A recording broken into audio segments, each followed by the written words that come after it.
మన VVIT university, absolute discipline, absolute education.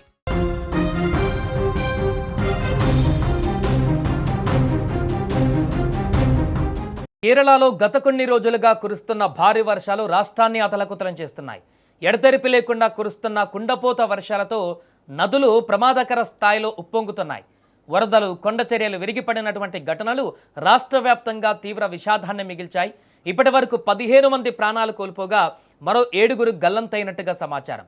సహాయక బృందాలు యుద్ధ ప్రాతిపదికన సహాయక చర్యలు కొనసాగిస్తున్నాయి. గత కొన్ని రోజులుగా కేరళలోని పలు జిల్లాలలో భారీ నుంచి అతి భారీ వర్షాలు కురుస్తున్నాయి. ఎడతెరిపి లేకుండా కురుస్తున్న వర్షాలకు నదులు, వాగులు పొంగి పొర్లుతున్నాయి. లోతట్టు ప్రాంతాలన్నీ నీట మునిగిపోయాయి. పలు ప్రాంతాలలో రహదారులు పూర్తిగా జలమయం కావడంతో ప్రజల రాకపోకలు స్తంభించిపోయాయి. భారీ వర్షాల కారణంగా చోటు చేసుకున్న వరదలు, కొండ చర్యలు విరిగిపడినటువంటి ఘటనలలో ఇప్పటి వరకు 15 మంది మృతి చెందినట్లు అధికారులు వెల్లడించారు. మరో 7 ఆచూకీ ఇంకా లభించకపోవడంతో గాలింపు చర్యలు కొనసాగుతున్నాయి. మృతుల్లో మలప్పురం జిల్లాలో 4, కొట్టాయం జిల్లాలో 3, ఎర్నాకులం, కొల్లాం జిల్లాలలో 2 చొప్పున, ఇడుక్కి, కన్నూర్, కోజికోడ్ జిల్లాలలో ఒక్కొక్కరు చొప్పున ప్రాణాలు కోల్పోయినట్లుగా సమాచారం. ఇక ఈ ఘటనలు రాష్ట్ర వ్యాప్తంగా తీవ్ర విషాదాన్ని మిగిల్చాయి. భారీ వర్షాల ప్రభావంతో వందలాది ఇళ్లు దెబ్బతిన్నాయి. అనేక కుటుంబాలు నిరాశ్రయులయ్యారు.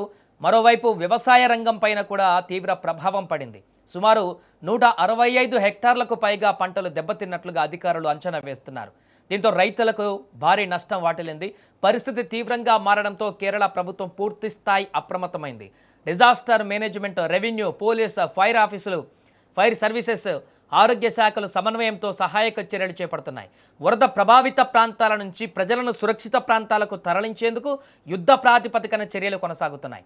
రాష్ట్ర వ్యాప్తంగా 316 రిలీఫ్ క్యాంపులు ఏర్పాటు చేశారు. ఈ శిబిరాలకు ఇప్పటికే 11,000 మందికి పైగా బాధితులను తరలించినట్లుగా అధికారులు తెలిపారు. క్యాంపుల్లో బాధితులకు ఆహారం, తాగునీరు, వైద్య సేవలు, అవసరమైన మందులు అందిస్తున్నారు. భారీ వర్షాల తర్వాత అంటువ్యాధులు ప్రబలే అవకాశం ఉండడంతో ఆరోగ్య శాఖ ప్రత్యేక చర్యలు చేపట్టింది. రిలీఫ్ క్యాంపులలో పరిశుభ్రతపైన ప్రత్యేక దృష్టి పెట్టడంతో పాటు వైద్య బృందాలను అందుబాటులో ఉంచింది. తాగునీటి సరఫరా, పారిశుద్ధ్య నిర్వహణ పైన కూడా అధికారులు నిరంతరం పర్యవేక్షణ చేస్తున్నారు. మరోవైపు వాతావరణ శాఖ ఇంకా పలు జిల్లాలకు భారీ వర్షాల హెచ్చరికలు జారీ చేసినట్టుగా సమాచారం. ప్రజలు అత్యవసరమైతే తప్ప బయటకు రావద్దని, నదులు, వాగులు, కొండ చర్యలు ఉన్న ప్రాంతాలకు వెళ్లకుండా అప్రమత్తంగా ఉండాలని అధికారులు సూచిస్తున్నారు. ఈ నేపథ్యంలోనే రాష్ట్రంలోని 14 జిల్లాలకు అధికారులు ఎల్లో అలర్ట్ జారీ చేశారు. ప్రస్తుతం గల్లంతైన వారి కోసం రెస్క్యూ ఆపరేషన్స్ కూడా కొనసాగుతున్నాయి. వర్షాలు తగ్గిన తర్వాతే పూర్తి స్థాయిలో నష్టం అంచనా వేయడం సాధ్యమవుతుందంటూ కూడా అధికారులు చెబుతున్నారు.